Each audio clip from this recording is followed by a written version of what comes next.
Recently, I got the highly acclaimed Cuphead. Along the way, I've been filming my first attempts of each level. You could think of this as like a journal or a vlog. I'm guessing the V stands for virtual. I'm not all that modern, as you can tell from my TV. It's important to note that this narration you're hearing right now was added after I filmed all this. As such, I'm going to tell each level like a story, rather than like a reaction. So without further ado, let's jump right into this. If you are watching this video, I'm pretty sure you already know the story of this game. But if you don't, I'll briefly summarize. Okay. Cuphead and Mugman, I always keep saying Mughead for some reason, lived on Inkwell Isle under the watchful eyes of the Elder Kettle. One day the boys wandered too far from home and found themselves in Las Vegas. There, they struck great fortune when the owner, the devil of all people, comes forward with an offer. One more roll, and you can win every single dollar in this place. But if you lose, I will take your soul, Ma. Blinded by greed, Cuphead goes for it. Through the possible use of loaded dice, the devil wins. Cuphead and Mugman try to find another way to pay off their debt. The devil considers their offer and hands them a list of souls to retrieve as a means of payment. Not knowing what to do, they run back to the Elder Kettle for some advice as to how to get out of this major jam they have found themselves in. When you get to the Elder Kettle, he gives you the ability to shoot your enemies, and provides you with a nifty little tutorial. I'm well aware that a popular joke with this game is the idea of being stuck on the tutorial. I kind of fell into this trap for a little bit, but not for long. You'll see. I was able to jump and do the dash, or as I call it, the Superman. Jumping down I found a little challenging, but not too bad. Okay, so you got the ability to shoot. And what's this? Lock-on ability? Okay, so you got several directions. You got the side, up. Oh, you can even shoot diagonally. That's interesting. So let's see, is a target here? Let's see, try diagonally. Oh, gotta get closer. Yep, there we go. Got it just fine. And we go over here. Now this is the part I had a lot of trouble with, as you will see. I'm not sure what it was. Maybe the instructions weren't clear, but I just wasn't sure how to get the pink dot. Or maybe it'd be just bright gray here. So then I just try to read more closely each time, and then attempt to try it. But then again, with not that much success, as you can tell. Okay, maybe if I try and shoot it. Nope, okay, that's not gonna work. Over here maybe. No. Can't get over that. What am I doing wrong here? Am I just reading this the wrong way? Oh, there we go. So you just gotta double jump, and that's how you do it. Oh, that wasn't so bad. Let's see, and then you can resurrect your friends by dumpo jumping on the soul. Probably just wait for another one to pass in the meantime. Okay, and let's do it. Oh, okay, that wasn't too bad. Go this way. Oh, one more for good measure. Yeah, that's much better. Okay, and then you can exit to the home screen. I'm guessing that's what it says. The font's kind of small here. Oh! Extra power, coin, well that's pretty self-explanatory, use that to buy things. And the exit. Then from there you just leave the Elder Kettle's house, and the game begins. Before I go any further, I have to make a note of this. The game took forever to load on my laptop. Then again, I think I have the minimum requirements to run this game. As such, I had to wait until the next day to be able to capture the footage here. Which is why I was a little shaky in the beginning. Alright, so I'm just walking along here. There's a guy. Wonder what he has to say. Oh, he's giving me 3 coins. That's nice of him. Thank you, stranger. Because this game took forever to load, I did not film going into the shop. I will mention I bought chasers, but did not use them in the first level. So after about 3 hours of load screens, and having to wait until the next day, it's on to the first level. I was quite excited after such a long wait for the game to tell me, "You're up." It's a little hard to see, but in this first part here, I kind of forgot that you could shoot in different directions, until I shot down there for a moment.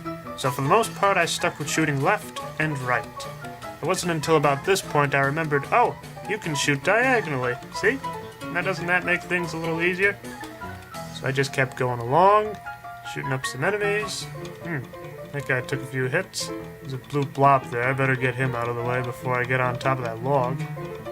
Kinda hard to hit, isn't it? There we go. Okay. Better hit him again before that thing comes back up. Very good. Go over. Ow. Well, of course, you're gonna take a hit every once in a while. Go a little further. Oh, there's another blue blob here. Okay. Gotta get him out of the way.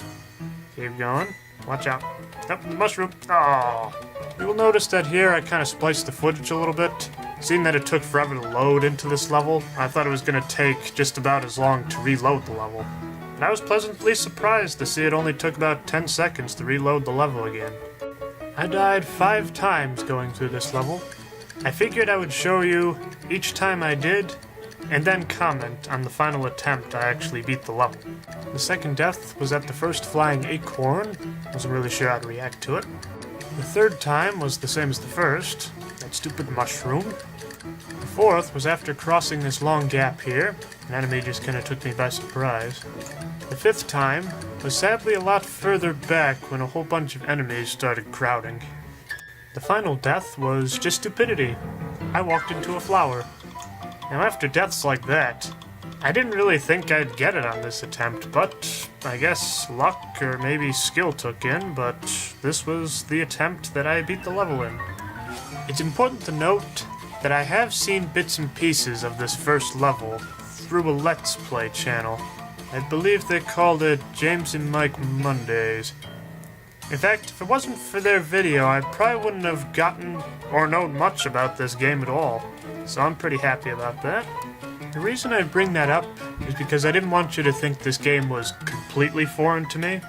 I've never actually played this game before this footage, but I have seen bits and pieces, as I've stated earlier. For now, I think I'll just let the gameplay speak for itself.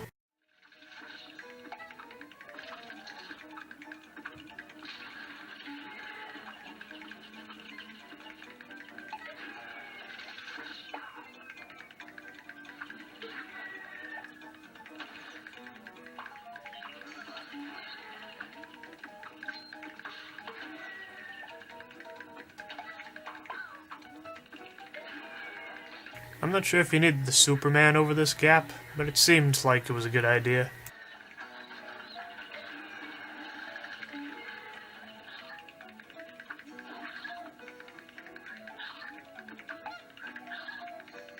I got a little Superman happy in this section.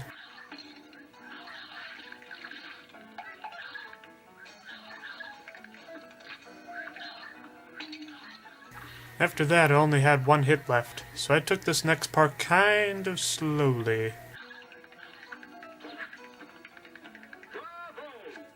I still had a little time left, so I figured I'd head right to the vegetable garden for my first boss of the game. I felt pretty confident not only from beating level 1, but also in the idea that I died less on this boss fight than I did in level 1. Then again, I also learned how to change weapons in this level as well. Maybe those chasers really helped this out.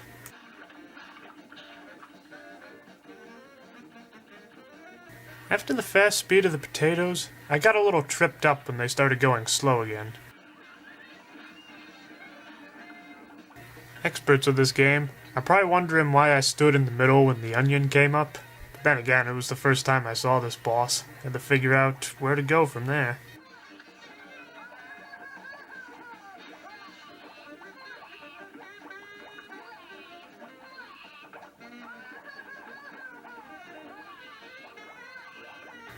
Well, that's the first death. Oh well.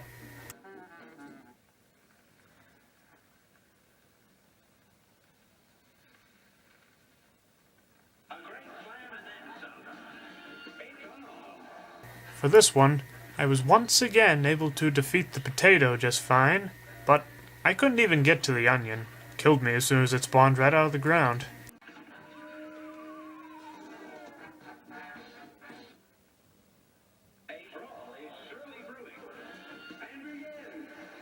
It was this attempt that I beat this boss. I'll skip ahead to the onion.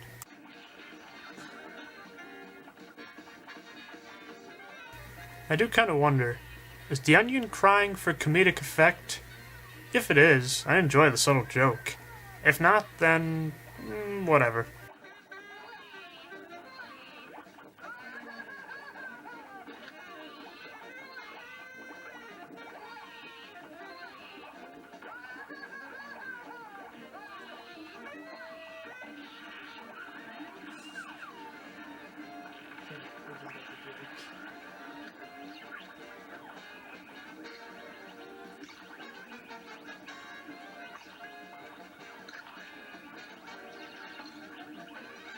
You may notice that my meter down there is fully charged, but it wasn't until about 2 levels after this I realized what that fully meant again.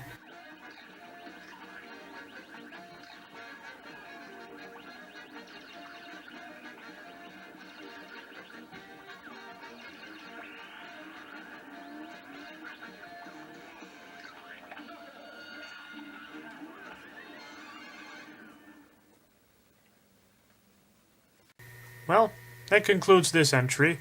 Join me next time for even more Cuphead action.